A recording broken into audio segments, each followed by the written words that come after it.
Hey everyone, I hope you're all doing well today. This time we are going to be looking at the PlayStation port of G-Darius.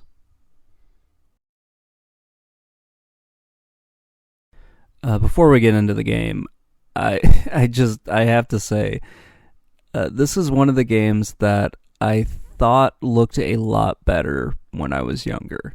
Coming back and looking at it now, um, it just kind of looks ugly. I remember the Sega Saturn version a lot more because that's the one that I had when I was growing up, or that was the one I had when I was collecting video games. Kind of when I was growing up as well. But looking at the PlayStation 1, I think it looks a little bit better than the Saturn. They added some cinematics to it and everything, and that's kind of cool.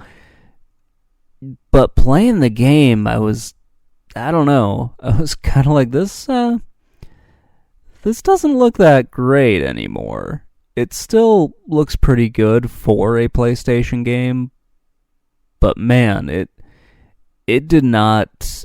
Let's just say it's not as good looking as it used to be for me. So G-Darius is a side-scrolling shoot 'em up, or shooter, or shmup, whichever one you think applies. And like other Darius games, it's pretty good. It's a little bit easier than some of the other ones that I've played. There's a lot of shit on the screen, I will say that. They really tried to just push the PlayStation as far as they could. I think it kind of works, but man, did it get hard. It got really hard to see what the hell was going on, what was flying at you, and I never like it when a shooter, which is what I'll call it, has stuff come from behind. It's just really annoying to me. Mostly because you're so focused on what's coming at you, you don't get the pattern down right away, and the game just kind of expects that, okay, well, you're going to die here, and hopefully put in another quarter, and then you'll figure it out as it goes along. Like a lot of other shoot 'em ups, you're just basically collecting power ups to make your ship stronger, and you're fighting off a bunch of bosses. Sometimes you are, equipped to actually handle the boss. Sometimes you're not. It just kind of depends. Each boss has their own pattern that you can eventually learn. So yeah, there's that. Sometimes it's best to just, watch the pattern play out, or watch, if you're not on the actual game yet, if you're not on the actual boss yet and you're just playing through the game, watch the enemy pattern, die, and then try again. It sucks, but hey, that's the way it goes sometimes. I do like how they kind of change the perspective, so the boss will go from one side of the screen to the other, and your ship will just automatically flip to get to where it needs to be. That's kind of cool. This game also has some capture pods for you, or capture balls. So you shoot a capture ball at an enemy, and you can basically use it as, it basically gives you like different powers. So some will add extra shots to you, some will add missiles. It's pretty awesome the way they did it. And yeah, I've tried it on the bosses. It does not work, which is kind of sad to me. I understand why they did it, but still. So the likes and dislikes for this. It is still fun. It's Darius. There's a lot of fun stuff in this game. It's not as hard as other Darius games that I've played. It's a little bit easier. You can also add a whole bunch of extra credits to it.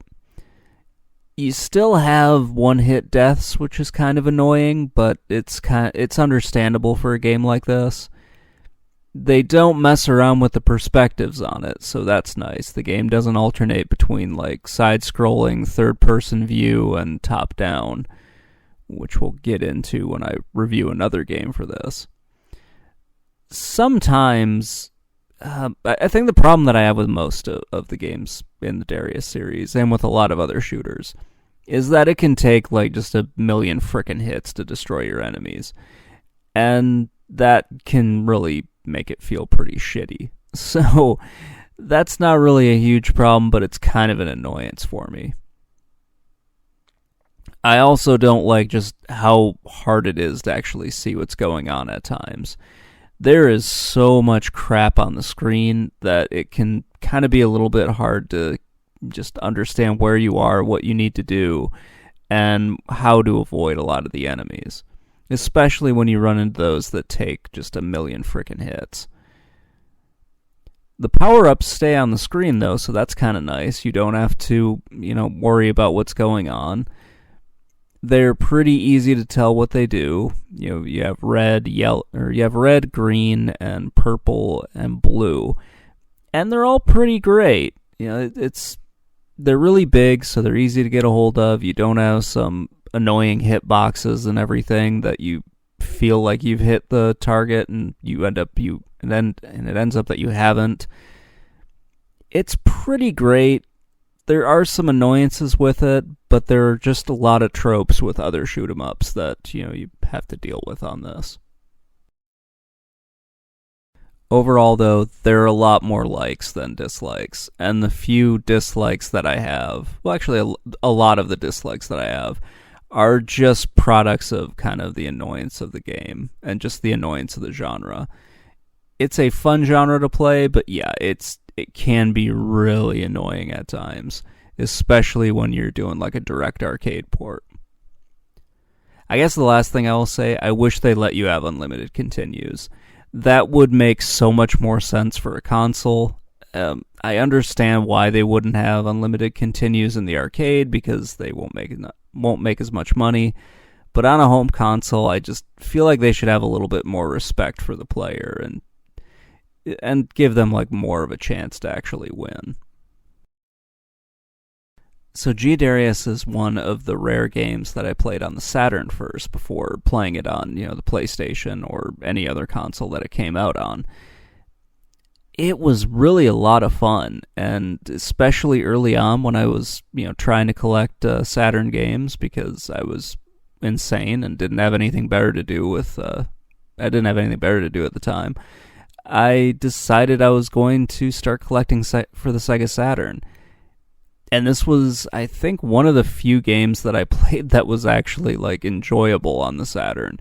Because it was at the end of the Saturn's life cycle. No one was selling it, as far as I could tell. So you were really at the mercy of whoever owned one. And just, whatever used games you could find.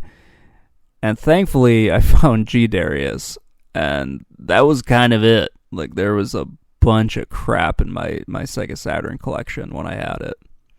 And I did not have a Saturn for very long. It was maybe just like a couple of weeks, or no, it was longer than that. It was maybe a year in total that I had a Sega Saturn. And this was definitely a highlight of those days of playing it.